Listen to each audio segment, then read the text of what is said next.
Yes, people, good afternoon. Welcome back to the channel.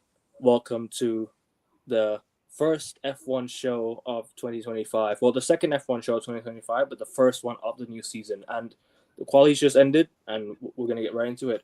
But lads, back again. Gustia, King, Liam, how you lads doing? All good? Yep, all good. Yes, sir. Hey, good qualifying. Very good qualifying. A lot to Very, delve into. But you very know interesting. what? I think overall, based on quality, we got our predictions mostly spot on. McLaren, dominant front runners. But it's Oh, yeah. nice to see 7 of the 10 teams in Q3, though. Yeah, it was an interesting one. Obviously, a couple rookies did a bit had a bad Poor, first day, had a bad poor first debut. day. Poor, But poor debut. yeah, McLaren ahead by a lot. It'll be interesting to see the race tomorrow because it's a wet race. So let's be honest, the qualifying goes out the window when it comes to a wet race. Anything can happen. At one crash, 4 or 5 cars could go out just like that. So it'll be interesting. But we'll talk about this qualifying because it predicts the future basically in terms of what's going to happen the first half of the season. Fair. Preach. Schoolboy errors from two rookie debuts, but you know what it is? It happens. It's gonna happen across the year, and this is gonna be a learning, an experience that they should learn from for sure. Because they've got they've got two of the best drivers, or one of two of really good drivers alongside them. So I think they'll definitely learn from that. But the thing is, when it comes to, sorry if I interrupted, but No, no, in no. terms Go of on. Ferrari, I think Charles Leclerc really did really good in FP3, but again, I don't think that they would have the pace in the race for Australia because you've seen Leclerc, okay, he's good, but Hamilton is not a good qualifier anymore. He's getting to the point in his age where he can't qualify better than he did when he was with Mercedes back in 2020, Yeah, let's say. So the reason is that because in order to pull off a win in a podium for Ferrari, they really need to be good on strategy and good in I'll terms of agree with you. calling when they pitting exactly Yeah, opposite of whoever's leading the race. I That's was the gonna say key the strategy. same. I was gonna say the same. It's about strategy, and the Ferrari strategy. Like I've said many times on shows, I've reiterated many times on previous shows. The strategy for Ferrari is shit. It's Yeah. shit. Ferrari don't have a good strategic team. I've said this many times, and tomorrow's race will prove it. Why I think tomorrow's gonna be a tough race. Look, like you already said, Augustia, we spoke on chat earlier. That wet conditions, it's gonna play a massive disadvantage in Ferrari's favor because we've already seen it many times that with the wet tires it's going to be really difficult to race in these conditions. As you know, Charles Leclerc and Lewis Hamilton. Well, Lewis Hamilton can, but then Charles Leclerc is one of those that. Can? No. Lewis Hamilton is one of the best wet racers ever. Period. He won But I'm his talking, last official with championship. the new Ferrari car though, it's going to be a different. No, no, I don't think car is as important or integral to a driver's performance in the wet. I think Charles and Lando historically don't perform as good in the wets in a race day on a Sunday. I think Max and Lewis, they'll be licking their lips. This is their moment, especially Max. But how heavy will the rain be tomorrow is my question, because if it's going to be as heavy as you say it is, then that's where the wet tires will come into play. Mm. If It's a good point. if it's not if it's not as heavy as you think, then they can probably still go into regular conditions. But the grip is going to be really hard because obviously we've seen it today. So many of the drivers had no grip, bro. Liam Lawson's car on the final sector of Q1, I think he had no grip at all of the race, and he not a race, sorry, but he lost grip, and that's where his qualifying ended. He could Yeah, have. Liam, why'd your qualifying end so quickly, huh? No grip? What an awful debut for you. Don't disrespect McLaren like that. Don't you dare. Don't you Yeah, dare. bro, want to explain yourself to us? We'll prove you guys wrong. You'll see. We're gonna prove you wrong. We'll prove you wrong. We'll leave you behind in the dust. Just you wait. Just you wait.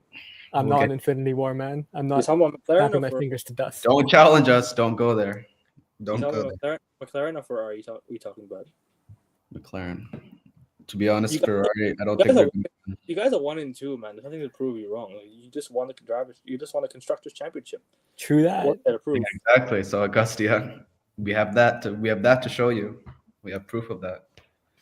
But I We'll just see. think, We'll see what happens. anyways, I just think Lewis Hamilton is washed. Anyways, it's about how he can actually. I'm serious. He is. Wow, that's a big statement. Whoa. No, he's joining Ferrari when he's not in his prime anymore. That doesn't mean he's washed. No, I I'm not saying don't. I don't think he's washed. I don't. I don't think he's washed in the sense of he can't win anymore. I'm just saying that in the sense of he's no longer in his prime, like in his racing. He's no longer racing in his prime. He's coming to Ferrari at a very late age, and he's only here for a short period of time. So it's gonna be difficult. It's gonna be a really difficult 2 years.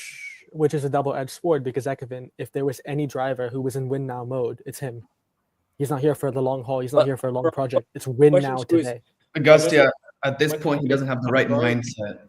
His mindset. Ferrari in win now mode. It's not about Lewis Hamilton. He is in win now mode, but it's Ferrari. Are Ferrari in win now mode? I'm not so sure, because like you said, they should have kept the same strategies as last year. They should have kept the same, hydraulics, everything same as last year, and move it into this year. But guess what? They've not done that. They've kind of made some changes, and it's going to take some time, obviously, over the course of the year. But from what I've seen today,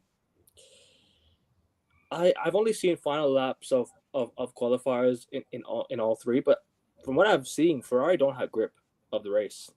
They will not have good grip of the race tomorrow, and it's going to be tough. It's going to be really, really tough. But King, I want to hear from you, obviously, because I want to hear your thoughts on, obviously, Ferrari's, finish, because it's not a great position to finish in 7 and 8. But it doesn't mean all hope is lost, isn't it, tomorrow? I mean, as I said, tomorrow's a wet race, so qualifying doesn't really matter because when it comes to a wet race, it's not about what happens in quali, it's just about what happens at the race, because Right, fair enough. It will depend on how the cars deal with that wet race and how the tires deal and how good you're getting your tires in the right temperature during that race. But in terms of qualifying, firstly, I don't think Hamilton's washed because the ability to finish so close to Charles in quali, in a new car, he's learning a new system. He's always gonna he in terms of all the new teammates, him and Carlos have been the best in terms of adapting to their new car. If you look at the rookies and the other new teammates, they've struggled in their new car because it's a change. In the end of the day, changes can cause issues for a driver. So for Lewis, I think he has to learn the car, then he has to get better at kind of producing pace out of the car. So he's still learning. Like I said, though, sorry to cut in. I just want to say this. Yeah, in terms of like what I mean by Ferrari's is washed. Ferrari's washed. Hamilton's washed. I don't mean he's washed in the sense that he can't win anymore. What I'm trying to say is he's no longer the same Lewis Hamilton that he was a few years ago anymore. So it's going to be difficult in terms of how we're going to progress throughout the year. It's going to be very, very difficult to go into win now mode, because obviously like you've seen Ferrari in the last few years, they've not been in win now mode. They've been slacking. I understand your point, but I don't agree. I think Lewis the last couple of years with Mercedes wasn't racing at his fast. He was making the car better. The Mercedes car, to get it to this level, was on the back of Lewis. So for multiple seasons, why he was losing to George was because he was in the experimental car. He was doing different things to the car to make it better. He even told the team before they made the changes originally for the car that they have now that it was the wrong way to go. He was right. So I don't think he's washed. I think he's the best person to experiment with the car. So if you're going to make changes, try different things, he's probably going to be the guy that's going to do that. So he's going to always be behind Charles Leclerc, because Leclerc is de facto your number one driver for Ferrari. He's the guy that you want to win the title rather than Lewis. If we're Ferrari, right? Because he's the guy that's been in your team. He's the guy that understands the car. He's the guy that you're expecting to be there for the next 4 to 5 seasons, because he's very young and he's going to be there for the long haul. Lewis is here for short term, maybe 2-3 years at most, and then he might move to a mid-table team if he wants to carry on his career. But he's there short term. Long term, you're looking at Charles. So for Ferrari, I think we've historically been bad at qualifying. Especially last season, we were never really good at qualifying. It was the race pace that we were a lot better at. And also, you have to factor in that, as I said, with it being the wet race, qualifying position doesn't matter as much, because it's going to be down to, is there going to be a crash in the start of the race? Are you going to be able to predict how because these cars are very are very unpredictable in terms of you don't know how they're going to do in the rain. There was no wet running in practice, so you don't have any idea what's going to happen in the wet to these cars. You don't know which cars are going to be good, bad. You saw in Brazil last time you had two Alpines get second and third in a wet race. So when it's a full wet race, which that's what people are saying, there is no predictions. There's just we'll see who gets to the top. And if you want a guy to be in your car in a wet race, as Augustia says, it's either Lewis or it's Max, or it's a guy that's with a bit more experience. So the rookies that are in the cars are going to struggle. Charles and Lando are going to struggle, and I think it's probably going to be a Max win tomorrow. In all honesty, because he's going to be able to be the most comfortable with the car in the wet conditions compared to the guys around him. Yeah, I mean, can I just add, King is 100% right. I'm going to use a very famous man, a very famous wise man. King said, it's not a prediction. This famous guy would say it's not a prediction, it's a spoiler. It's the opposite for an F1 race in the wets. It's not a prediction, it's spontaneous. You don't know what the fuck's going to happen. There are a million different things that can happen. There are more things that can happen in a wet Formula One race than a chessboard. That's how insane and unpredictable it is. What's going to happen tomorrow? Yeah, you're right. Machinery is not really the medal or the mantle of what's going to happen or define who's going to win. Instead, it's going to be timing. It's going to be picking your spots wisely. You need to be a poacher. You need to be like Cristiano Ronaldo, Ekevin. Pick your spots wisely and execute to perfection. That's what you need to know. And again, on this grid, if I have to look at every driver today on this grid, Max and Lewis are the only ones that I have seen that have the credentials and also have the mentality to execute in the wets. And also take a look at the teammates. Can you mention how Ferrari have historically and recently not been good qualifiers? What I would say is Charles Leclerc, I think, is the X factor. He's the exception. He's the exceptional one that doesn't define the rule there. Exactly. Look at that. Leclerc and Cristiano. But Leclerc... By the way, he's a Ferrari fan as well. So, yeah. Surprise. His heritage. Leclerc and George Russell are two extraordinary qualifiers. In fact, I would make the case they're two of the three best qualifiers in the grid today. But on a race day, on a rainy race day, they tend to fall back. And somebody also has a lot of pressure on him, an abundance of pressure on him, especially as the odds-on favorite to win, if I'm not mistaken, Lando Norris. We know last season, more times than not, almost every single time bar one, when he was on the front row, when he was on pole position, he would lose positions on the first lap. So Lando, Charles, and George, historically, in the wets or starting a race, they suffer.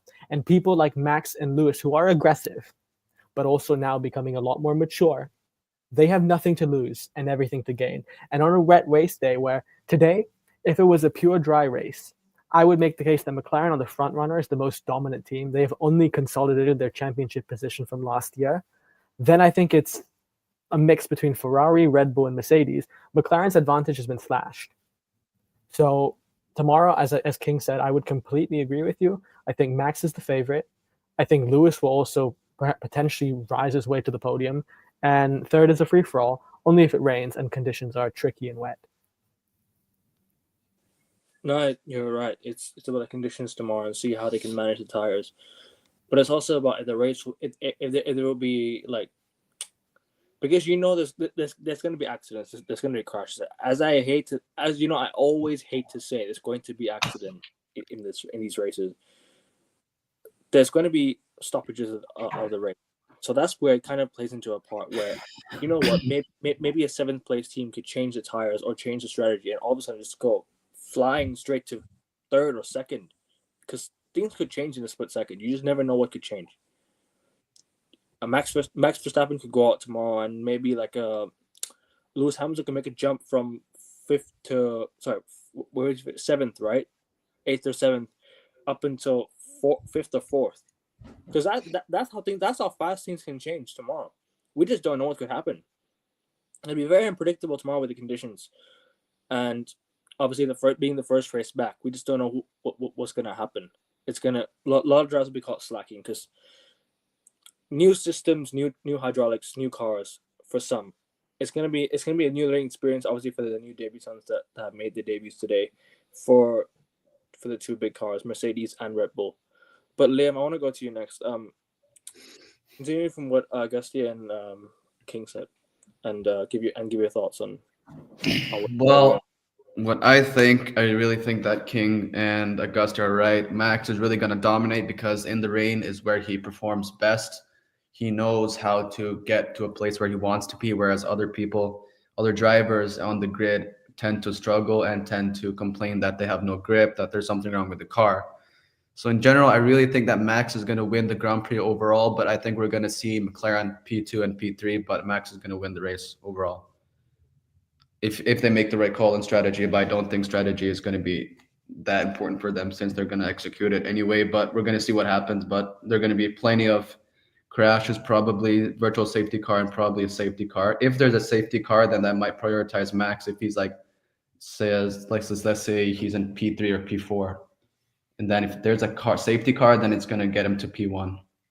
But we'll see. Can I add quickly as well? Yeah. Go on, bro. I think it's very harsh on the new 6 rookies that their first race in a Formula 1 car is going to be a rain race.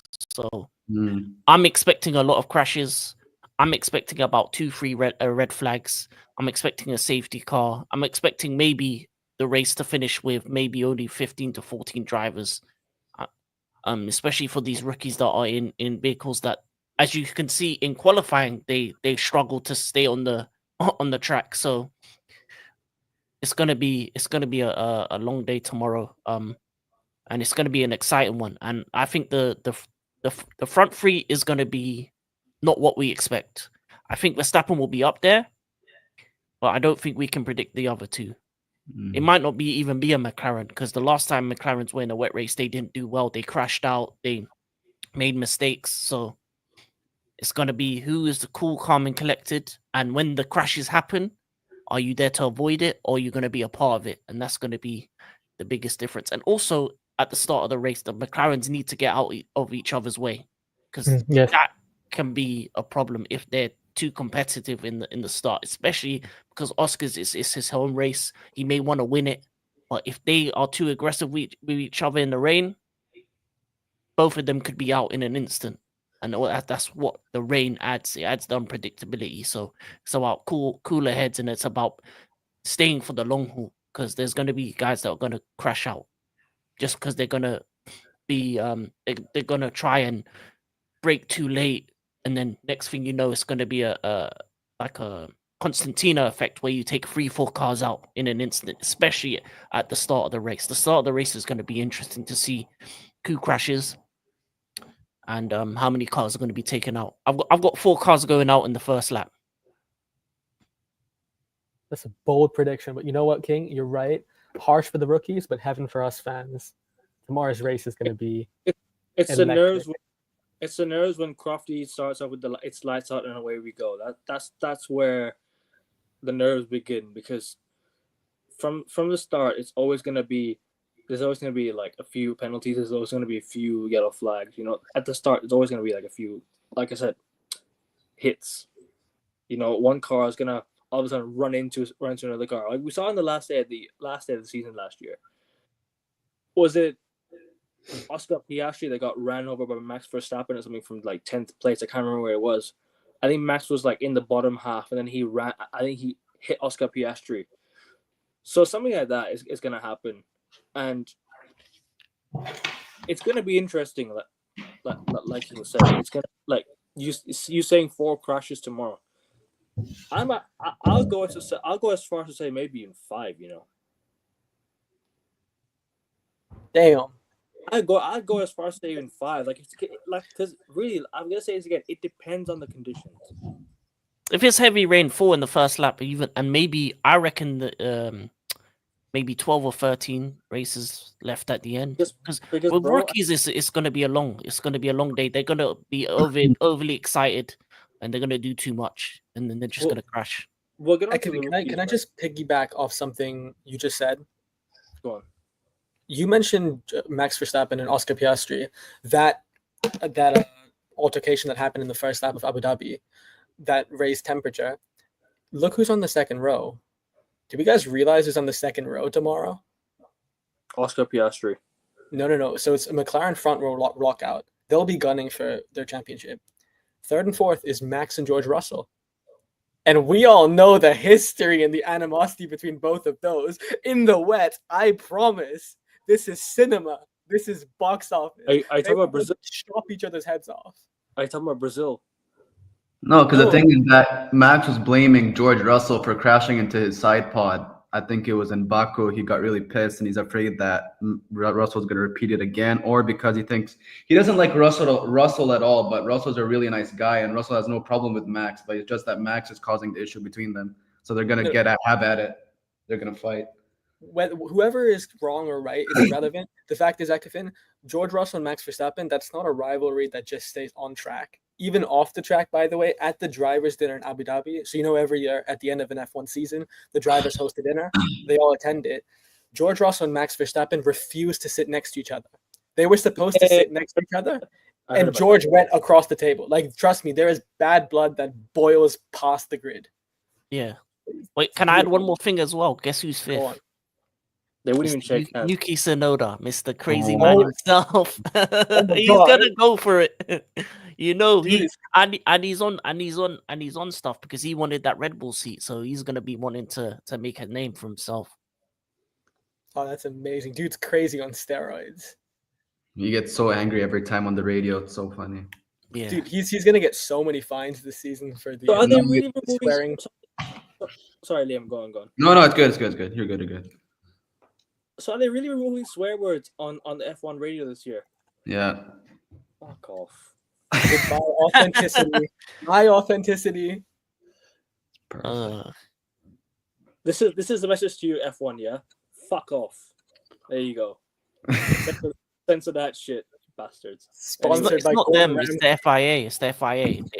They also said no disparaging remarks on the FIA either. Oof. That will get you fined as well.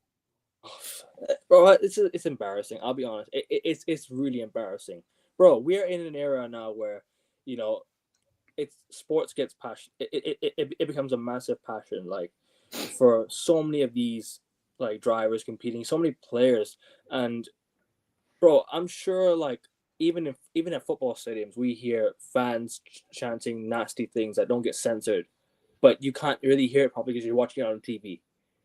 Like, what are we doing here? Like, it doesn't, bro. Swear words don't even get shown on TV. They bleep it out anyways. But come on, man. Like, it's just I don't even know what to say, man. I'm just. But there's one more rule that people aren't talking about too much that hasn't made headway. Drivers have no freedom of expression at all anymore. They're not allowed to make any political, social, cultural, economic statements. There will be massive repercussions, potentially suspensions, if not heavy fines, which is awful because no swearing, no talking, no liberty, no nothing. Where's the personality? This is what will retract from certain fans, appeal to watch F1, and you're making everyone slaves instead of superstars. That's the problem. And if you look at it like historically with every major sporting great, whether it's Michael Jordan, LeBron James, Cristiano Ronaldo, Lionel Messi, yes, we love them for what they do on the pitch in terms of pure talent, but we also admire them for their personalities, who they are, what they stand for, their mentality. So it's just, I don't know what the FIA are doing. They're trying to turn everyone into robots in an AI world already. But they've got a massive fan base. Like, come on, man. It's like, it's a free world, man. It should be like, you should say what you feel, Yeah. Can I add? Can I add to that? It's very hypocritical of them because aren't they the ones that did the campaigns for Say No to Racism? They did the LGBTQ campaigns as well. So if they're doing those campaigns themselves, I think you should allow your drivers to be able to express themselves because that's how you get people to like the drivers. If they're the personalities. That's why Drive to Survive on Netflix is such a loved show because you see their personalities, you see the real person, and you get to kind of peel back the curtains of the media trained person and see the real them. Bro, as much as we banter Arsenal for their for their for the show that they have on what is it, Amazon UK, right? That show I forgot. What All or Nothing. All or Nothing, bro. It shows the personality side of Mikel Arteta and the players. Like, This is what I like about documentaries. It actually shows the in depth detail about how the personalities of each individual. David Beckham, the documentary also showed the real side of him. You know, said things we didn't know about. You know, it just goes to show that that these players, these drivers have so much to their personal side that we don't know about. And the documentaries just tell you everything you need to know, or at least most things that you need to know. And but yeah, it'll be interesting. It'll be interesting. I mean, yeah, you're right. These documentaries and these authentic moments, they connect the fans with their idols. That's the fans with their favorite athletes and drivers. Exactly, and that's what also generates more reach and revenue, because fans will be more incentivized to buying the commercial, buying the merch, buying the broadcasting deals. So it's just nonsensical. I hear it, but we are gonna get into more of what happened today. Obviously, like you said about the debut drivers. I'm not really gonna get into too much detail about it, but with it being Melbourne, with it being wet conditions, it's gonna be their first massive experience to see how the race pans out for them tomorrow. And not only that, but for drivers in the new cars as well, new upgraded cars this year, you could say. And we've seen it in the past with Lando Norris. In what Grand Prix was it that he slipped out while he was on top, and then he failed to pit many times while Lewis Hamilton was chasing him down? I forgot what it was. It was in 2022, 2021. Sorry, it was one of those races. Sorry, what happened? There was a race where Lando Norris was leading the race when it was really wet conditions. Russia, yeah, he was gonna win his first ever race at Sochi in 2021. And then he slipped, and that's where he didn't listen to his team, where he wanted to box, and then he didn't box. Yeah. And then Lewis Hamilton ended up taking the race. Yeah, exactly. And won his 100th race win. I want to know. I want to know your thoughts on the two debutants that started the race today. Obviously, it's the first day at school, as some might say, and it's gonna be a learning curve for some of these drivers. Anyone wants to add to that, or just? Yeah, I can talk about some of them. So for the two guys that made it to the main teams in terms of Kimi and Liam Lawson,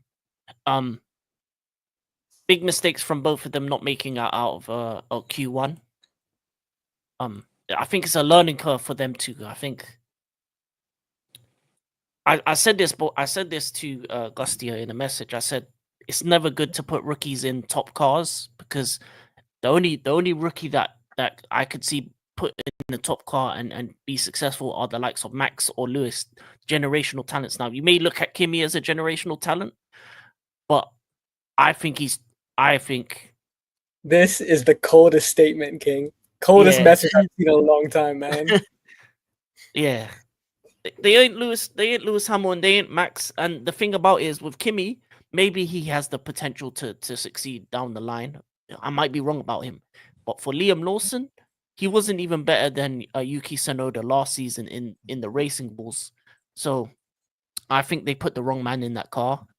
And I think those two teams are gonna they're lucky that it's a wet race, because those two teams would have been in risk of getting less points in terms of the constructors if you only have one car in the top 10. So for those two guys, they need to buck up their ideas. In terms of the other rookies, they've mostly been around their drivers in terms of the qualifying. I don't know which rookies have impressed me the most yet. I would say, actually, you know what? Out of all the rookies so far, I would say Isaac Hadjar from Racing Bulls has impressed me the most. I've liked what I've seen from him in the practice and in qualifying. Obviously, he's the highest up there in the Racing Bulls car. Just missed out on Q3 as well. So I like him. I like what I'm seeing from him, and it's just going to be very interesting to see how he competes with Yuki. throughout the season, and I think he might even beat Yuki at some races once he gets used to the car. But I think for Liam Lawson not a rookie, but he's like the rookie, basically rookie, and Kimi in their new cars, and then obviously I'm not going to say anything on Oliver Behrman because the Haas is terrible. I thought it would be better than that, and then that's it. That's all I got to say on that. But the problem is tomorrow, King, is that tomorrow the grip is going to be really, really tough for so many drivers. Like actually, we've seen it today on the qualifying track, that the grip was really, really tough for especially the Ferrari drivers who last year had really good grip with their races, and McLaren as well. I know, and I think Verstappen said something along the lines this week. I think we spoke about it as well on chat, that Verstappen was saying his car is not ready. Like he was saying, his car's not ready. He's not going to win the race. He's not confident for the races. Do you think it's a sign that maybe he's starting to feel that this Red Bull car is not going to be as amazing as it was before anymore, or do you think there's going to be different? There's going to be different taste and mentality from Max? What are you saying? Sign? No, I don't think it's a sign. I think he has conclusively known that since the middle of last year, since the first 10 races of last year where Max won 7 of 10 of those. And then he had that, I think it was 4 or 5 month dry span where he didn't win a race from Spain all the way to Interlagos. He knew that then. It was damage limitation. I'm going to use this phrase one more time on the stream. I'm like a broken record. I've said this phrase almost every stream last year, and I think I'll say it continuing into this year. Last season, the only reason Max won the championship was because when he had the fastest car, he maximized his output. And when he didn't have the fastest car, he minimized the damage. Max knew that already. And Max is going to embody that mentality coming into this season. He's the best driver in the grid. Period. I can't remember a time in Formula One, at least since I've been watching, where the gap between the best and the rest has been this massive. Max Verstappen, you can give him the 3rd or 4th best car in the grid. I would still feel confident in his ability to not just get a pole position, but also a victory. That's how dominant Max is. Max is mega Max. And yes, King, you are right. Liam Lawson, rookie, heading into a Red Bull car. He's not Lewis Hamilton. It will take time. It will 100% take time, and you need to be ready to nurture him, develop him, allow him to blossom and grow. But also just the fact that the gap has been that big, not just in qualifying, but also throughout the weekend, and with each and every single one of Max's teammates, whether it's Checo Perez, whether it's Pierre Gasly, whether it's Alex Albon, whoever it is, it doesn't matter. Yes, you can say the Red Bull car is modified to Max's ideal specifications, but at the end of the day, push comes to shove, the currency of this sport is victory. And Max Verstappen has got the job done. He's won 4 championships in a row. He's could be making unprecedented history and becoming the 2nd driver since Michael Schumacher, or the 1st driver since Michael Schumacher to win 5 in a row. So again, when it comes to Max Verstappen, yeah, I agree, Akavin. I think there is an acceptance that the Red Bull is no longer the fastest car in the grid. I think there also is an acceptance that the Red Bull is probably not the 2nd fastest car in the grid either. However, Max's mentality is still, I'm the best. I'm going to do whatever it takes to win. Because winning is the sole objective and priority, period. And no other driver on this grid except Lewis Hamilton operates under that mentality. And one more thing with Max, the best part about Max in the last year is you've seen a shift in maturity and also ability to read the room and react. Right now, bottom line, let's just say it how it is. Red Bull is declining. They lost Adrian Newey, the mastermind, the brain behind the bronze, the man who's won more world titles than any other driver or team principal in the sport. And now they've lost Jonathan Wheatley as well, who's joined Kick Sauber. They've lost the bulk of their talent and their brains. And let's not forget, Christian Horner and the board, there still is a little bit of friction between Christian Horner, Helmut Marko, and Jos Verstappen. The politics in Red Bull is intense. It is heavy for anybody to shoulder, let alone, someone who has a history of being a hothead or in a traumatic environment. So for Max to basically shift his personality, and instead of being someone who's driven on being volatile, he's transitioned into being a father figure. He's not just been a father figure off the track. That's not just become his priority off the track, but it's also been his priority on the track. So he's really leading that team. He's spearheading them through that slump. And Max knows this season is not about fighting with everybody. It's about picking and choosing your spots wisely, and it's about being clinical. Yeah. Overtake at the right moment. Don't burn your tires out. Don't get in an unnecessary crash, and do what you can to win. And McLaren, because I think I'm not going to mention Ferrari because we'll talk about Ferrari in a second, I'm sure, right, Akavin? Ferrari right now are not contenders. They are not. Period. Ferrari are not contenders, nor are Mercedes. McLaren are the strongest contenders for the championship. Just be careful. Even though on a dry race, if the conditions are standard, even though you are head and shoulders the best car in the grid, maybe 2, 3, or 4 tenths ahead of Max Verstappen, don't ever discount the line out. Because remember, he doesn't have a teammate who's competing for the championship. You do. Oscar and Lando both want to win the championship. You will eat into each other's points. Max won't. So just be careful. They have to be close to impeccable if they want to win this championship. Otherwise, that lion is going to sniff some prey and eat his opponents for breakfast. Can I quickly add to that as well? Yeah, Go go on. on. I agree. I'll just say them quickly though, but no, I guess you make some good points there about obviously, like you have to be aware of McLaren and how both their drivers pan out, but you also got to see across the year about the upgrades that Red Bull make or Ferrari make, because there will be upgrades along the year and there will be penalties taken. So it's gonna play into the hands of, it's gonna play into the hands of Red Bull, it's gonna play into the hands of Ferrari, it's gonna play into the hands of who else am I thinking? Maybe not Mercedes, but I guess those two cars.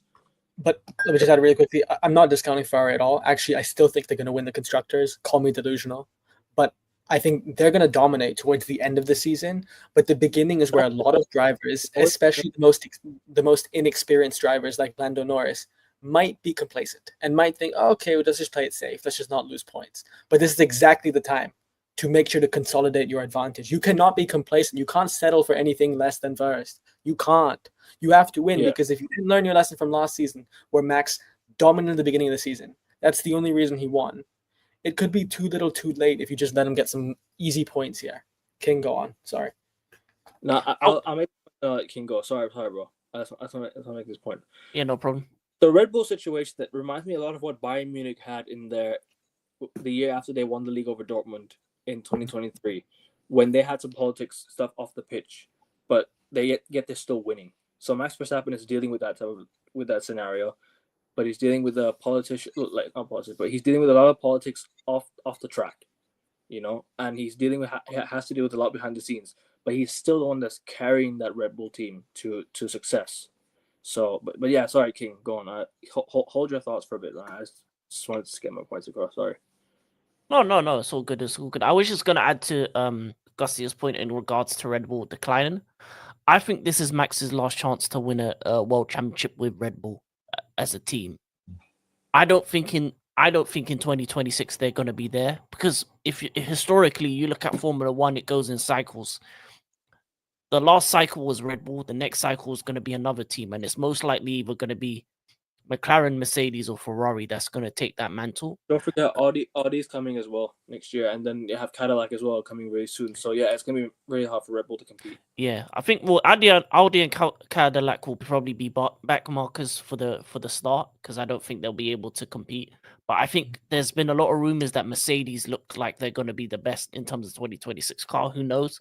But I think this is Max's last year to win a title with Red Bull, and I see him leaving in a couple seasons just because of all the talent that's left, of all the turmoil, as you said, in the background.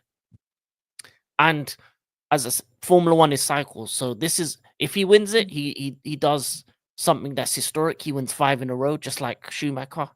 So he does that, and I think he kind of ends his Red Bull dominance periods in a good stead. I think he can still win the world title without them winning the constructors, which I think is definitely possible. But the only issue I think is that Red Bull right now, their car may be 3rd or 4th in terms of the pecking order.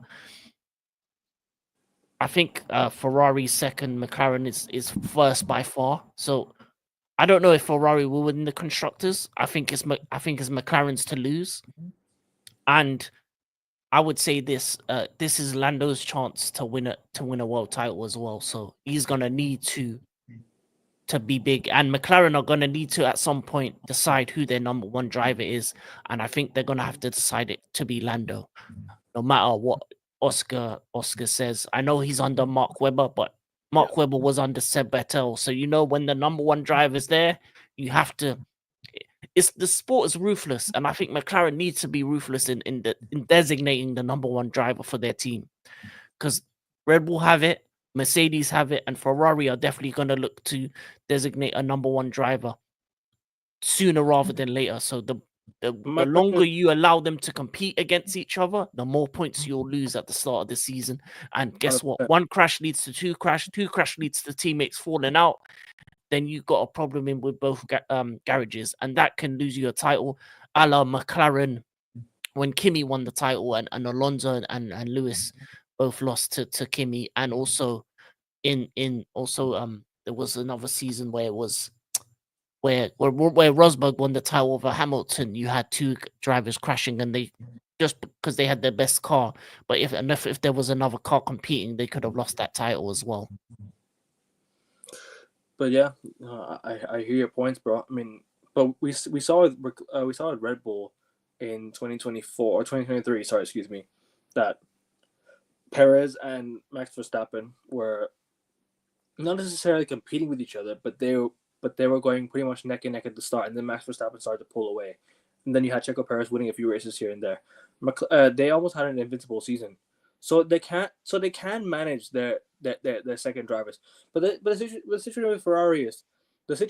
with Ferrari is like you can see that there are two contending drivers there. There are two really high caliber drivers there. Charles Leclerc is a high caliber driver, and so too is Lewis Hamilton. Them two are really are top level caliber drivers, right? Sorry, let me say it again. They're top level caliber drivers. Them two are going to be competing at the top, right? No matter how it is, it's going to be hard to distinguish who's going to be the number one driver. Who I think should be the number one driver for me, it should be Charles Leclerc. Why? Because he's been at Ferrari for longer. You can't just all of a sudden bring Lewis Hamilton in and make him the number one. Oh, all of a sudden I bring someone, he's number one already. No, that's not how it works. You give the guy with the most experience driving with Ferrari that number one. And I'm not saying Lewis Hamilton shouldn't be number one. He can be number one, but he's just joined. I'm not sure I agree with you. Let me give you an example. If LeBron James, in a hypothetical world, if LeBron James joined the Boston Celtics, and in the last minute of the game, you needed someone to get a go-ahead bucket, are you not going to give it to LeBron? You're going to give it to Tatum because he was there longer? You're going to give it to the great... I don't remember if LeBron has a game-winning shot for how long now. So he's hit more game winners than anybody in NBA history. And he has a better percentage of hitting game winners than Michael Jordan and Kobe Bryant. And he definitely has a better percentage of hitting game winners or go-ahead shots in the crunch. But it's also to do with who's been that primary ball handler. And this is but I'm asking you, like, would you give it to Tatum just because he was there longer, or would you isolate sentiment and have sense and pick the guy who's the better player, won more championships, more accolades individually? I hear your question. I'll give you different answers. But to me, that's a completely different scenario, because I feel that Charles Leclerc over the past 2-3 years has already been competing at a high level, even if his car wasn't as great. You've already seen that Charles Leclerc has the potential to win races and compete at a level of maybe coming second to Max Verstappen, because Max Verstappen's been too good, right? But in terms of what you want, in terms of finishing races, in terms of who can get Ferrari over the line, I think Charles Leclerc. I'd make Charles Leclerc number one for now. For now, like I said. But in basketball, a completely different scenario. Of course, you give it to LeBron James. The guy is the most experienced player of all time. He's the most experienced player in the NBA right now. He's been there. I don't think the parallel could be. I don't think the parallel could be much more precise than LeBron today and Lewis Hamilton today. It is almost the best example, both in the twilight, both still, I would argue, top 5 players this season without a doubt. Top 5 driver on the grid, Lewis Hamilton. So you don't number one, number two, especially when you've made him your primary driver for the past few years already over Carlos Sainz. And but you see, I don't think he has been competing at a top level. He's just not been. He's had a long, how do you say it, a hiatus of winning. He's had a long sort of stint of not winning races. He had a year where he didn't win a race for like a year because it was a Red Bull's dominance, right? Obviously, Carlos Sainz won the one-off in Singapore. But then, for me, whenever I watch Ferrari, I always see Charles Leclerc as that number one driver. He's always been that number one driver for me. He's whenever I watch the races, it's always been that guy. He's always been the one that we're gonna race through this guy. When I mean race through this guy, it's like I'm giving the basketball to this guy. He's gonna be the primary ball handler. He's gonna be the guy that we play through. You know what I'm saying? He's like the quarterback. Charles Leclerc is that quarterback. He is delivering Ferrari the points. He's that primary driver. And for me, I think you should stick with Charles Leclerc. And I don't think Lewis Hamilton should mind as well. Because over the past few years, we've seen Lewis Hamilton at a decline. But I'm still picking Tom Brady over Lamar Jackson. I'm still doing it. And even like you said, Augustia, he hasn't, or Liam, when Liam was on here, he said that Lewis Hamilton, in terms of qualifying, is not going to get Ferrari over the line in terms of qualifying. He's hardly been that guy to help Ferrari qualify. It's always been Charles Leclerc getting the poles. Carlos Sainz been the one that's getting the P3s. Mm-hmm. Charles Leclerc has always been the one getting the poles for Ferrari.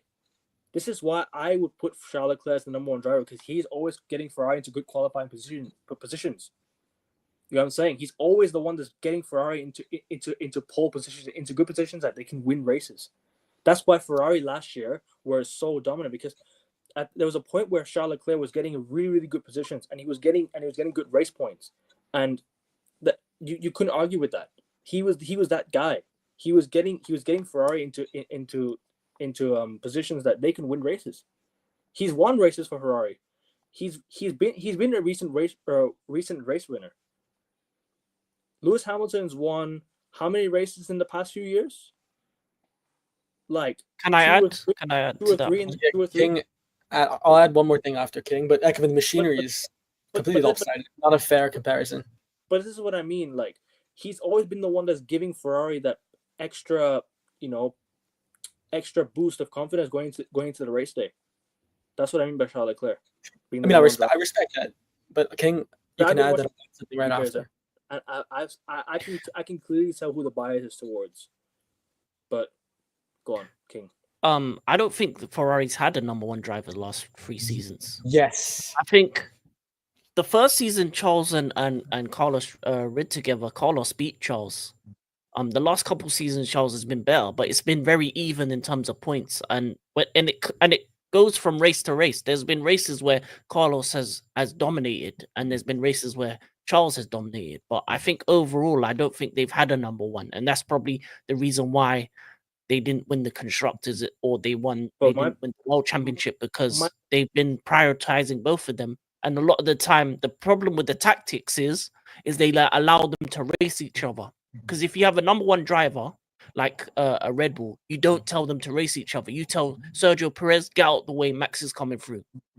But the amount of times that Carlos has been ahead of Charles, and Charles has been ahead in terms of the World Championship, but they don't say nothing. They allow them to race.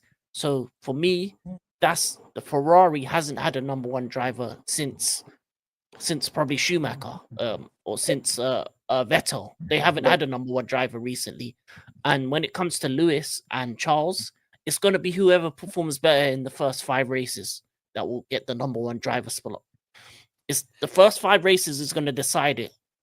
Whoever has the most points will be number one driver. So you got to compete for that spot. The part where I agree with you, there's been times where obviously Carlos Sainz has taken races off Charles Leclerc. I understand it completely. I even saw that last year. There was a time where Carlos Sainz was winning a few races. Yeah, you even said at one point they should have replaced Leclerc and kept Sainz. You even told me that many times last season. Because I was seeing a potential drop in Charles Leclerc, but then he stepped. But then it completely changed, completely flipped, because everything just went uphill again for Charles Leclerc. I thought Charles Leclerc's career at Ferrari was going downhill from the moment Carlos Sainz was starting to win races. I even saw like towards the end of 2023, it was that that Carlos Sainz won a race in Singapore, right? He won the race in Singapore at the back end of 2023. Yeah. Yes. Then again, he won a race in not Melbourne, but It was Melbourne, right after the appendix. it was Melbourne. Yeah. But after that, I barely saw anything much of Carlos Sainz after that. I saw more of Charles Leclerc because you know why? He stepped it up. He stepped it up. It's about which driver will step it up more. Put it this way. 5 races, we'll see. We will see in 5 races who has been the standout driver. But for me, like from what I've seen over the past few years, I understand it's hard to compare. But looking at Charles Leclerc's rise, I've got to give it to Charles Leclerc as my number one driver. And look, being the number one driver doesn't mean you are the best driver. I'll just say it like that. It doesn't mean you are the best driver. If I make you the number one driver, it doesn't mean you're the best driver. It isn't. But it can mean 2 different things. It can mean yes, you are the best driver, but you are the driver on form. So you're the better driver. If you're the number one driver, you're the better driver. It's in the name. Because it can be in change of form over the year. It can be a different form. There can be a different form. Which is why, can I just say something? I completely agree with you, King. I see exactly where you're coming from, Ekavin. But to me, at the beginning of the season, I think it would be loony. It'd be lunacy to pick someone with 8 race wins, 26 pole positions over the guy with the most wins, the most poles, the most championships, the most fastest laps in F1 history. I think it would be lunacy to write him off and not give him a chance to I'm not compete. writing him off. What I would do, Ekavin, is, like King said, the first third of the season, let them fight fairly and cleanly. Let them fight. But eventually, when the championship picture is illustrated more clear, then you can designate, hey, look, if Leclerc has enough of a lead and he is closer to the fight, if he is lurking in, ready to pounce in on whoever's first at the time, make it Lando, make it Max, then you can fight. But I promise, if you told Lewis Hamilton that he was the second driver before he signed that Ferrari contract, he would have never signed it. And I think also from a Ferrari standpoint, from an incentive standpoint, Lewis Hamilton winning over the next 2 years would be much more beneficial commercially than Charles Leclerc, because you have the biggest driver, the best driver with the biggest franchise ever. It is 1+1. It is the most ideal utopian situation for any Formula One franchise ever. So Lewis Hamilton and Charles Leclerc, to go back to my basketball analogy here really quickly, I think if it was Tatum and LeBron for the regular season, for the beginning of the postseason, whoever has the better spots, let them take that final shot. LeBron would ideally be my guy, but I would let them fight, because on a race day, Lewis Hamilton is better on Sunday. Leclerc is better on Saturday. But when our points are won on a Sunday. But in the postseason, in the finals, you would think you would give it to Lewis Hamilton. But if Leclerc is closer, then get it to Leclerc. But keep it fluid, keep it open, let them fight freely and fairly. But eventually, don't write either of them off, and especially not the man. I just think over the past year, right? I've seen Charles Leclerc, right, take control of that Ferrari team. I've seen him take control. I've seen him lead races by a distance that you wouldn't ever see, because this guy's been on the rise for how long now with Ferrari? Like, how many years has he been with Ferrari now? How many years is my question? I think since Sebastian Vettel, right? Which is quite some time. It's been time. This is what I mean. Who's been with Ferrari longer is why I give it to Charles Leclerc. I understand Lewis Hamilton is a better driver. I'm not even denying that. Lewis Hamilton is by far the better driver. I'm not for one. Well, we can't say that yet. We have to see them compete. That's the thing. That's what I'm saying. We have to compete. I'm just saying in general. I'm just saying in general, who is the better driver? It's obviously Lewis Hamilton. Who is the better driver in general? Of course. Not in recent years. If you look at I think all time, who's the better driver? It's obviously Lewis Hamilton for sure. Yeah, all time, but yeah. That's like the LeBron and Luka stat ESPN pulled up. Like, who's got the more all-time points? It's like, come on, don't disrespect Luka, man. But this is what I mean. Ever since Luka joined the Lakers, Luka's been getting more of the headlines than LeBron James. Even if LeBron James is still the best player, Luka's been getting more of the headlines, and this is what I mean. Of course, Lewis Hamilton will steal the headlines for Ferrari. But I'm talking about the primary driver for Ferrari, who has been there since the days of Sebastian Vettel, Charles Leclerc. This is why I'm saying he's my number one driver, not the best driver, but the driver that can lead Ferrari, because he has been doing it for a long time, and he's almost got Ferrari over the line. He almost I took add? them over. Go on. Go on. I don't think he has been leading. I think that's my biggest issue with him. I need him think to he be. has. I think a lot of the times, especially last season, where there's been race strategy, he's been asking them rather than telling them. Preach. The difference between him and Carlos last season is there was times where Carlos would dictate the race for himself. That's what I need Charles to do. I need Charles to stamp his authority, because in order for you to win a race or win a world championship, you have to be on the engineers, on the team, to make the car the best for you. That's what Max does. That's what Lewis did when he was in his pump. That's what Vettel did when they were in his pump. That's what Schumacher did when Ferrari was in the glory years. It wasn't because of Ferrari strategy. It was Schumacher strategy. It wasn't about Ferrari or the end. No, it was Schumacher. He said, I want this, this, and this done. You better get it done. And I need to get these wins in. Charles is too soft for my liking in recent years. I don't think he was soft last year. You know, there were times where he was pissed, bro. He was. Yeah, but he was fuming. soft in the races. He was human afterwards. But in the race, he was soft. I hate to be the guy.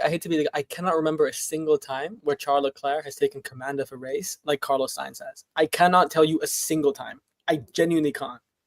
Like, nothing springs to my mind. And that doesn't mean Charles Leclerc is not a good driver. My goodness, he's generational talent. Dude is one of the best qualifiers ever. But in terms of commanding a race and conquering not just on the track, but your environment in your team, like Max Verstappen has recently, I haven't seen that from Charles yet. The same way I haven't seen it from Lando or Oscar yet. Although Oscar, among the three, has actually shown the most signs under pressure to command the situation, to be composed. Yeah, Oscar might take over Lando if he's not too. Because even if you look at Drive to Survive, Lando didn't expect Oscar to go for it in one of those races, and that's what happens, is that if you're too nice, especially when it comes to these British drivers as well, like George, Lando, if you're too nice, other guys are going to take advantage of you. But there's a sense of naivety in Oscar Piastri. So I've seen it last year that there was a sense of naivety, because so many times Lando Norris was the race leader. So many times last year, and Oscar Piastri in times he fumbled. There's a sense of naivety there. You know what I'm saying? Because McLaren are an inexperienced team. They weren't experienced up until last year. Now they know what it's like to win. There's no excuses for them this year anymore. Like I got to reiterate, there's no excuses anymore this year. There cannot be any sense. There cannot be a sense of naivety in both the drivers anymore this year. Last year I've seen it. Last year there was a time where Lando Norris could have overtaken Max Verstappen, but the naivety kicked in, and then Max Verstappen pulled away. So this is what I'm trying to say. I think last year was a great year for McLaren, but it was also a learning curve. They know what it's like to be competing now, and they know how they have to compete. This year, no excuses. They have to compete. They have to at least be within touching distance come the end of this year. But any more things you want to say? I want to get onto F1 rules. I want to get onto 7 major rules of the season that's been changed. Before I get onto that, I will say this. Me personally, between Charles and Carlos, I would have kept Carlos, because I can see leadership things in him. I can see the way that he can command the team, and I think Williams made the best signing in the off seasons when it came to drivers. And I think Williams are going to be a team that can finish in the top 4 with him. Him and Albon look fast. The car looks good, and I think they're going to be a problem. They're going to take points off Red Bull and Mercedes, and if the rookie drivers of those 2 cars don't pattern up over the course of the season, you may see a Williams finish 3rd or 4th in the constructors. Possibly. I love it. And we saw today that the Williams are competing. Today they managed to get into the top 10 as well.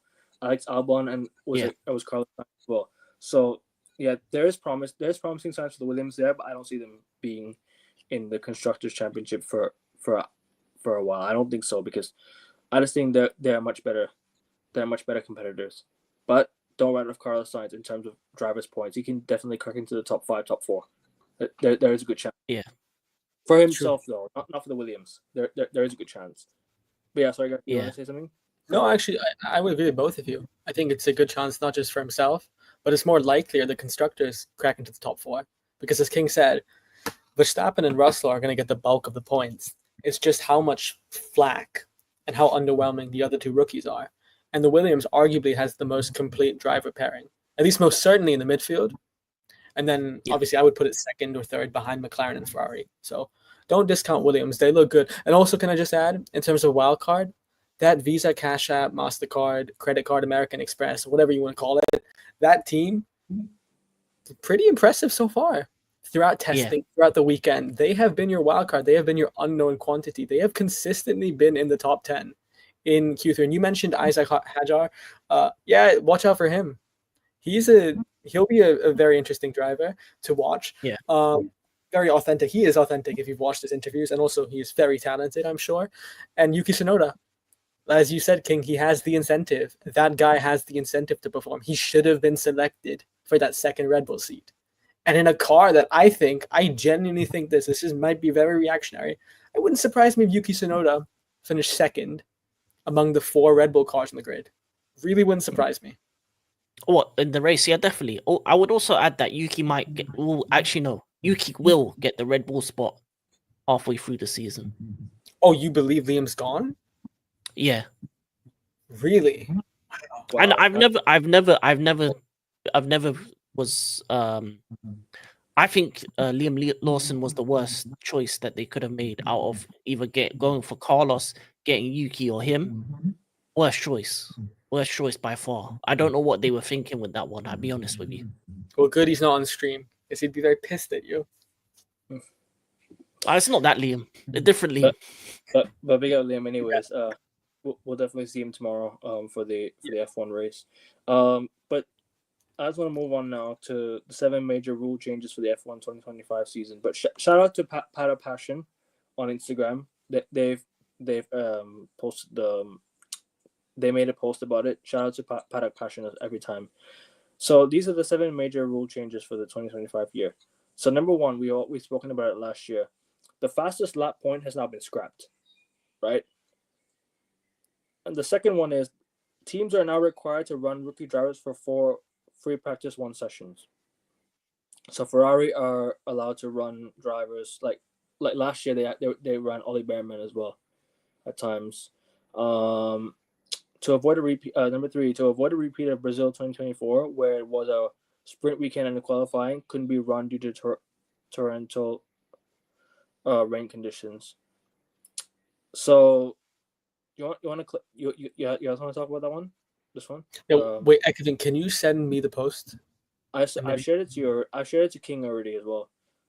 I shared it on Instagram. Wait, can you resend it to me if you're looking at it? Because we send a lot of posts to each other. Because there was rain. I sent it to you earlier this week, bro. I sent it to you earlier this week. Should I present it? Should I present it? Yeah, that'd be better. Thank you. This is the only post I see. Better beat Leon. Bruno Fernandes is the most disrespected player of all time, right? Anyways. Where was his energy for Ronaldo when he was backing 21 goals a year for United? Bro, it's okay. No worries. Anyways, King, go on, bro. That's the first one. Ekvin, you want to start us off? So the fastest lap point has now been scrapped. So the extra point that you guys will get for fastest laps, like we see with the purple time icon, that's the extra point. That's no more. That is no more now. Number 2 is they should have made the pole a point. They should have given points for pole. I love that. Yeah. But then don't forget there are sprint points. So I think that there are sprints across the year, so you'll definitely get points. I'll be honest with you, fastest lap points, it's just 1 extra point. It's not going to get you as many points as, say, for example, a sprint qualifying points will get you. Yeah. Compared to this, there's no need for this. I think you can get points from sprint qualifying. That's where you can get points off. You can definitely get points from sprint qualifying and the sprint races itself. They're already extra points there. But I think for entertainment value, fastest lap was great. Also, it makes it more unpredictable. And you have some Yeah. iconic moments, drivers who aren't contenders chasing that fastest lap, teams working together. Like it just makes it more It's interesting. controversial. It's not accurate. It might not be accurate. The extra points might not be accurate. The fastest lap points might not be as accurate as you think. That's what I think. I don't know if it's controversial, but What do you mean not accurate? I don't think it's I don't think it's accurate like timings. You know what I'm saying? You know why? It's because if for example, let's say next race was a dry race and Lando was ahead by like 20, 30 seconds, he could pit, then do a quick lap. So I think they're just trying to avoid that. It's also circumstances, right? Yeah. Fair enough. Circumstances. So number 2, teams are now required to run rookie drivers for 4 free practice sessions. That's So good. Every That's good. first practice session, you're allowed to test your rookie.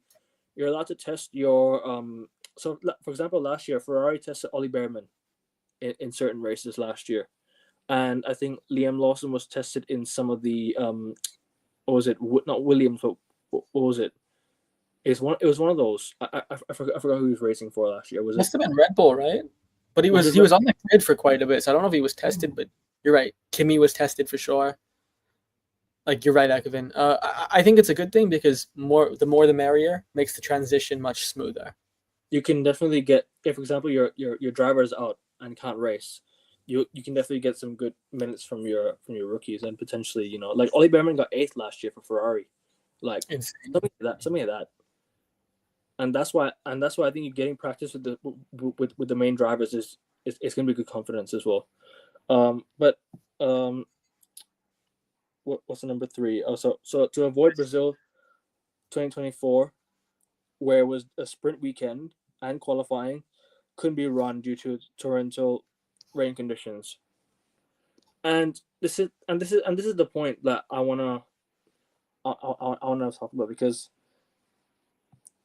it's all down to, you know, the weather conditions. I mentioned many times. It's all about the weather conditions, what they decide, how they will decide your weekend, you know, how they will decide your fate of the race. And I would like to see, you know, sprint weekend happen accordingly. I want to see races happen accordingly. I want to see qualifying happen accordingly. I want to see sprints, everything happen accordingly. The problem is too much rain can, you know, cancel, and that can cost you points. It can cost you massive points in terms of, you know, in terms of your season, because if you're competing for a constructors championship, right, and you need those 8 points to win in the sprint race, and sprint gets cancelled, you're screwed. That's 8 points down the drain.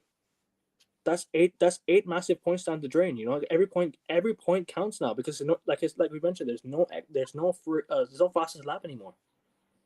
Every point counts now.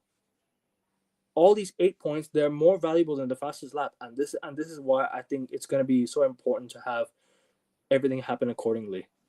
I want your thoughts on this as well.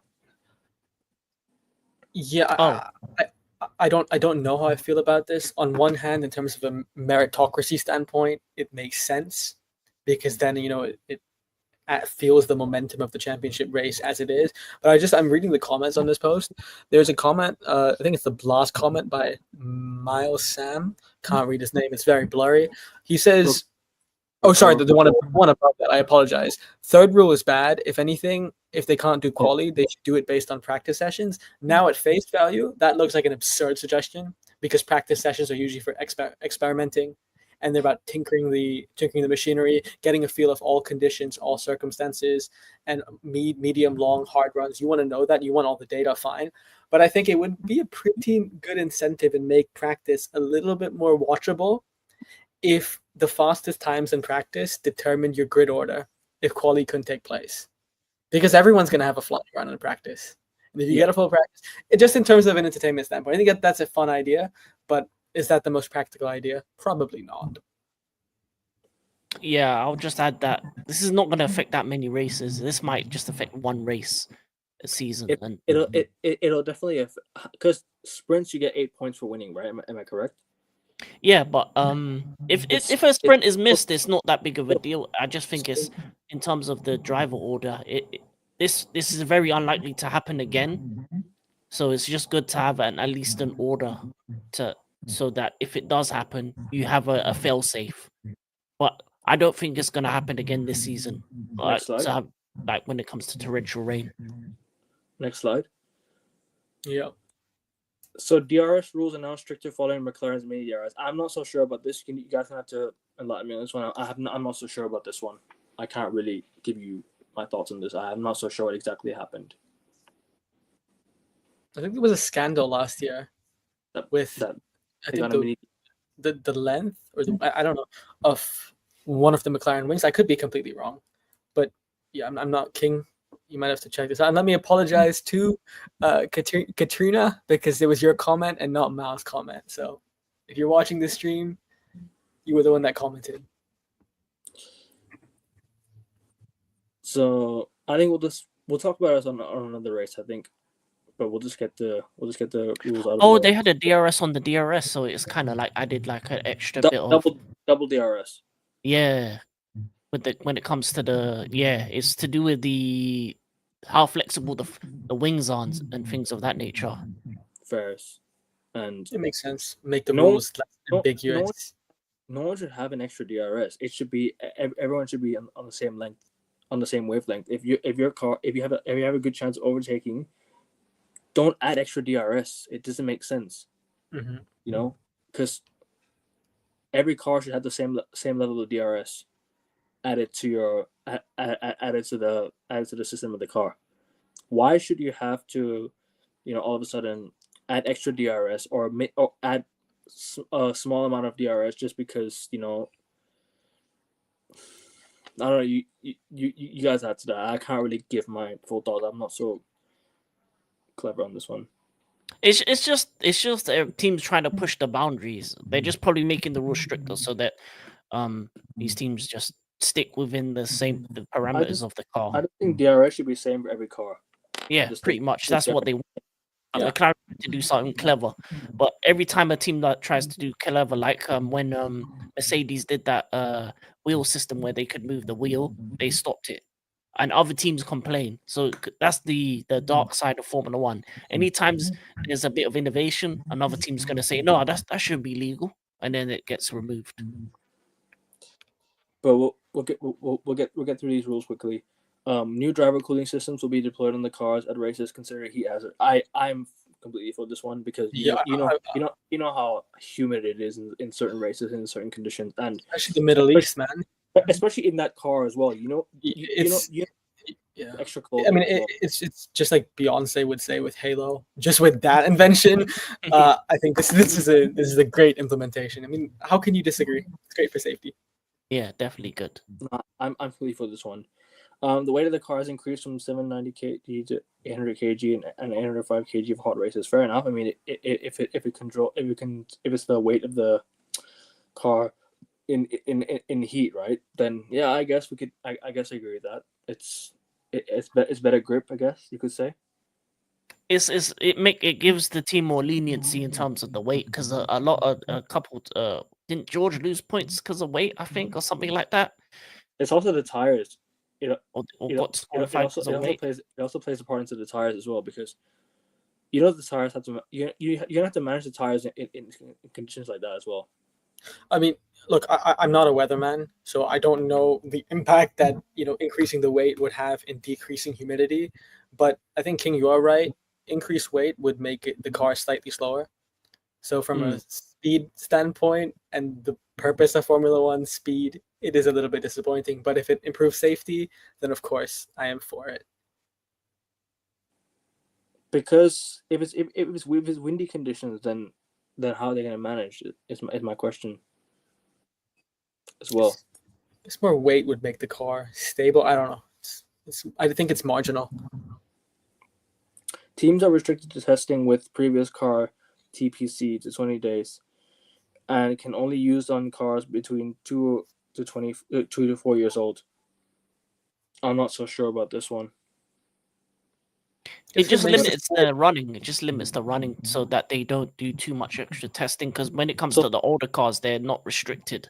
So they can't do 1,000 kilometers between. So they cannot do more than 1,000 kilometers between them over. So in between the free practices, the qualifying, and the F1 race, or the sprints. No, it's outside of that. It's the they do running outside of it to improve the car Okay. with older cars. They use older cars to improve their current car because Right. obviously you're a restricted amount of time that you can run the new car in terms of the wind tunnel and things of that nature. So they use the previous car because it's similar model and there's only slight differences between the cars so that they can add an extra edge. So they're just adding more restrictions to it. Yeah, So that's I what they do. agree. That's what they do. Makes it more unpredictable. Yeah, more competitive because a lot of teams can have a load of older cars that they can use. Yeah, less data. Mm. Next enough. one, if there is. No, that's it. I think. And that's it. But finally, I mean, let's get into our predictions for tomorrow. Let's finally get into our predictions for the races tomorrow.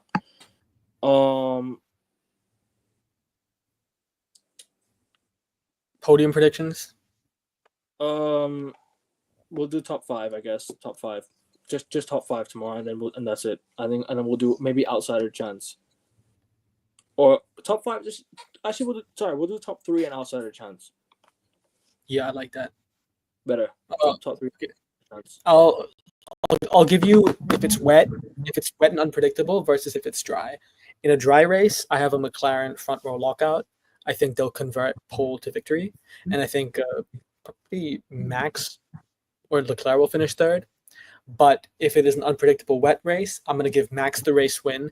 I'm going to give Russell second place and Lewis third. Oh. Russell, let's not forget, George Russell is in a rich vein of form. He ended the season in a very rich vein of form. His confidence is sky high. He's the leader of Mercedes. He has no pressure from his teammate. He is in ideal, optimal position to basically surprise everyone. So bottom line, guys, if it's a dry race, I'm going with a McLaren front row lockout and potentially a Max or Leclerc third position. But if it's a wet race, I'm going to go with Max to win, Russell second, Lewis third. I'm gonna actually no. King, you go first. If it's dry race, I don't think the front three changes. I don't think that changes. If it's a wet race, which I think is gonna be, Hamilton, Sainz, Albon. Hamilton to win in Melbourne on his debut Ferrari race, King. Yeah, because I think George and Max are going to crash into each other. I think the two McLarens are going to crash into each other. And then a couple rookies are going to make mistakes in the back. And yeah, I think second and third is going to be a random team. So it's either going to be Williams or Aston Martin. So I'm going to go with Williams. And then Lewis to win. All right, Formula One gods, if you're listening, that wasn't a prediction from King. That was a spoiler. Manifest that, manufacture that, and make sure that happens tomorrow. You know what? It could even be two Alpines as well, like last time. I'm gonna go with Lando to win, Max to finish second, Charles Leclerc third. What happens to Oscar? For outsider chance. He's my outsider chance. I think Lewis Hamilton in his first race with Ferrari, it'll be a bit of a struggle. I think maybe the second or third race he'll get back into it, but I just don't see it this weekend. Because we saw that spin during the quali, and did it kind of concern people? Probably. No. No, wet's the great equalizer. If it's a wet race, that's the great equalizer. Any Ferrari fan who sees a spin or what do you call, or a slight drift in the car, already shitting their pants, because we've seen it over the years. Ferrari fans shit their pants over everything, and trust me, I've been through a lot with this. I've been through a lot with this team, man. Fucking hell, we need to get something this year. We need to do something this year. But no, I think. Who's your outsider chance? If you have to give an outsider chance, who would you give it to? Like I said, mine's Oscar Piastri. My outsider chance is Oscar Piastri.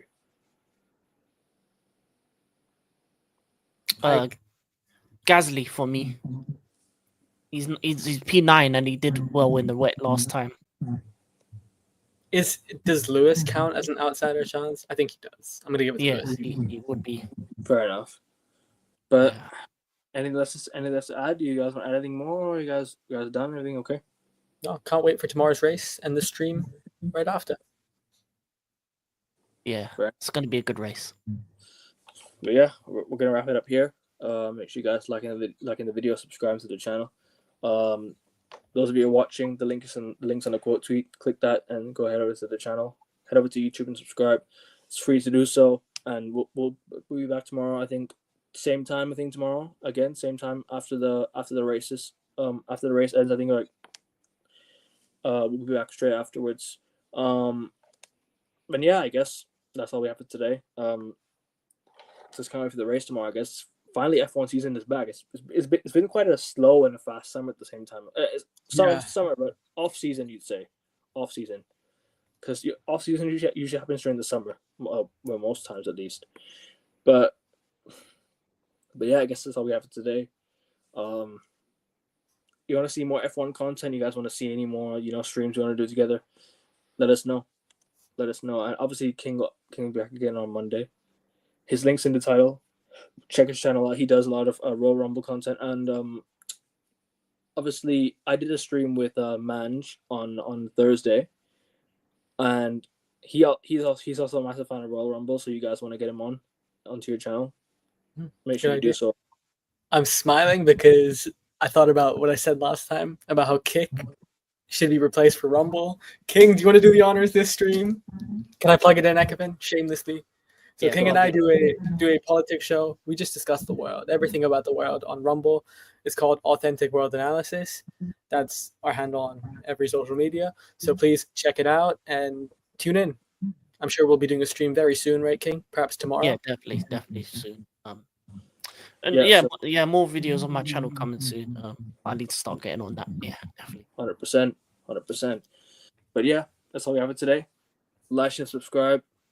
Any more things you want to say? And I'll close out. All right, lads. Take care. See you tomorrow. Peace.